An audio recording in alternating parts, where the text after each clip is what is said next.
Hi అండి, నేను మీ మమత. నా ఛానల్కి మీకు స్వాగతం. పచ్చి కొబ్బరి పాలతోటే రైస్ చూద్దామండి.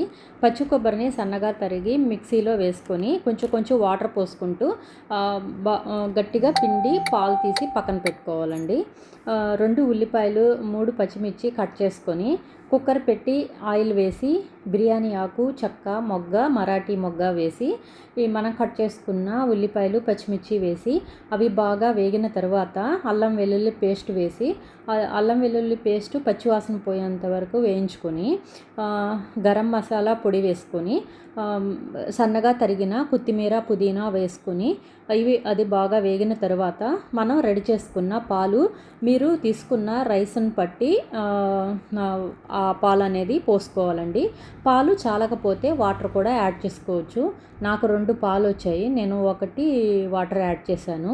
మనము ముందే కడిగి నానబెట్టుకున్న రైస్ని వేసి తగినంత ఉప్పు, జీలకర్ర పొడి వేసి 3 విజిల్స్ వచ్చేంత వరకు కుక్కరు పెట్టుకోవాలి. చూడండి, విజిల్ వచ్చిన తర్వాత రైస్ అసలు ఎంత మంచి కలరు, ఎంత బాగా వచ్చిందో. అసలు ఈ రైస్ ఎంత టేస్టీగా ఉంటుందో ఒకసారి చేసి చూడండి. ఇది రైతాలోనూ బాగుంటుంది, నాన్ వెజ్ కర్రీలోనూ, కుర్మాల్లోనూ బాగుంటుంది. ట్రై చేయండి, లైక్ చేయండి, షేర్ చేయండి, సబ్స్క్రైబ్ చేయండి. థ్యాంక్ యూ సో మచ్ అండి. కామెంట్ చేయటం మర్చిపోవద్దండి.